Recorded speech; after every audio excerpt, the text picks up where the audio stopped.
Sir சின்ன பிள்ளையில நான் நினைச்சிட்டு இருந்தேன் சார் நீங்க ரெண்டு பேரும் அண்ணன் தம்பி அப்படி.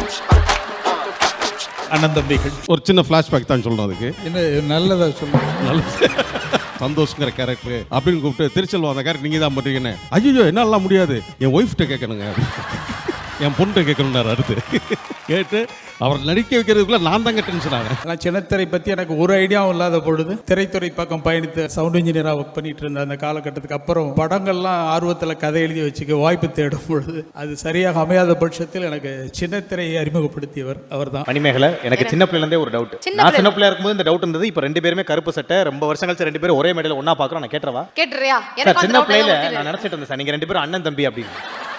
இல்லாமல் இருக்கக்கூடிய அண்ணன் தம்பிகள் ஒன்றா பிறக்கல நண்பர்களாக தான் அறிமுகமானோம். திரைப்பட கல்லூரியில் நான் ஜாயின் பண்ணிட்டேன். நான் ஆக்சுவலாக சவுண்ட் இன்ஜினியரிங் பிரிவில் தான் படித்தேன். ஒரு 3 மாதம் கழிச்சு ஒருத்தரை சந்தித்தேன். நான் கிளாஸ் ரூமுக்கு வெளியில் ஒருத்தர் தூரமாக நின்றுட்டு இருந்தார். இன்னொடி பார்த்துக்கிட்டே இருந்தார். அவர் ஞாபகம் இருக்கான்னு தெரியல. என்னை கூப்பிட்டு இருந்தாங்க, இங்கே என்ன சொல்லி கொடுத்துக்கிட்டு இருக்காங்கன்னு கேட்டார். இப்போ எங்களெல்லாம் அப்போ நான் நினச்சிட்டேன் அந்த எங்களை தான் ரேக்கிங் பண்ணிட்டு இருந்தாங்க சீனியர்ஸ் எல்லாம். சரி இவர் யாரோ புதுசாக வந்திருக்காருன்னு அவர்கிட்ட பேச்சு கொடுக்கும்போது அவர் டைரக்ஷனில் ஜாயின் பண்ணிட்டு 3 மாசமாக ஹோம் சிக்னால வராமல் இருந்திருக்காரு. வீட்டில் அவர் வர்றதுக்கு அப்படித்தான் எனக்கு சொன்னது. ரொம்ப ஊரை விட்டு வர முடியல அப்படின்னு சொல்லி அப்புறம் அந்த ஒரு வருடத்துல அப்புறம் எல்லாரும் ரொம்ப நெருங்கி பழகி. அதுவும் ஒரு காரணம். இன்னொரு முக்கியமான காரணம் என்னன்னா, ஃபிலிம் இன்ஸ்டியூட்னாக்க நம்ம வந்து படங்களை பத்தி படிப்போம், ஸ்கிரிப்ட் இருக்கும், அதை பத்தி தெரிஞ்சுக்கலாம்னு ஒரு ஆர்வத்தில் வந்தோம். ஏன்னா நான் படிச்சது சுவாலஜி, அதுல வந்து பிசிக்ஸ் கெமிஸ்ட்ரிலாம் அலர்ஜியா இருந்துச்சு. முதல் வருஷம் ஃபிலிம் இன்ஸ்டியூட் வந்தாக்க பிசிக்ஸ் கெமிஸ்ட்ரி தான் இருந்துச்சு. அத்தோட தெரிச்சு ஓடிட்டேன். நான் போய் டிரான்சிஸ்டர்லாம் சொல்லி கொடுத்தாங்க. சரி இதுவா சினிமா நம்பி வந்தப்போ கொஞ்சம் பயம் இருந்தது. அப்படி அறிமுகமாகி அந்த நட்பு தொடர்ந்தோம். அந்த Men in Black அந்த காஸ்டியூம் அது வந்து கோஇன்சிடென்ஸா அமைஞ்சதுதானா? தெரியவே இல்லை. நான் இப்போ முதல்ல ஒன்று போட்டு யதார்த்தமா அப்புறம் எடுத்து ஒன்று மாட்டினேன். அதுக்கப்புறம் வந்து எல்லாருமே பிளாக்ல இருக்காங்க. ஆக்சுவலி இவர் வர்றது எனக்கு தெரியவே தெரியாது. எங்க 2 பேருக்குமே தெரியல. அண்ட் திருமுருகன் சார், நீங்க ஒரு சில வார்த்தைகள் திருச்செல்வம் சாரை பத்தி நாங்க கேட்கணும்னு விரும்புறோம். ஏன்னா நீங்க 2 பேரும் நிறைய ஒர்க் பண்ணிருக்கீங்க, ஒருத்தவங்க நிறைய தெரிஞ்சிருக்கும், ரொம்ப காலமா வந்து ஒன்னா இருந்திருக்கீங்க. ஸோ நீங்க சொன்னீங்கன்னா நாங்க இன்னும் நிறைய விஷயங்கள் சாரை பத்தி தெரிஞ்சுப்போம். ஒரு சின்ன ஃப்ளாஷ்பேக் தான் சொல்லணும் அதுக்கு. என்ன நல்லதா சொல்லுங்க. நல்லது.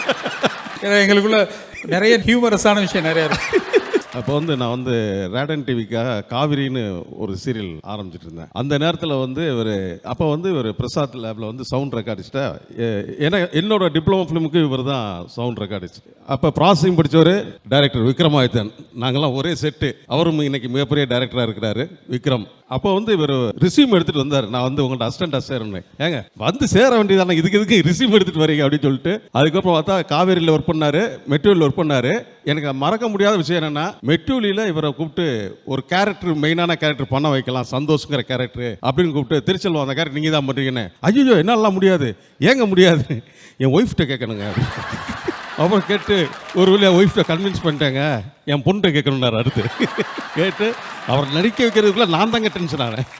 அதுக்கப்புறம் சிறப்பாக நடித்து அந்த சந்தோஷங்கிற கேரக்டர் பயங்கர நல்ல மக்கள்கிட்ட பயங்கர ரீச். அது அவர் பேசுகிற அந்த இங்கிலீஷ் ஸ்டைல், அதுக்கு வசனம் இந்த பாஸ்கர் சக்தி சார் மிரட்டிட்டாங்க அந்த கூட்டணியை.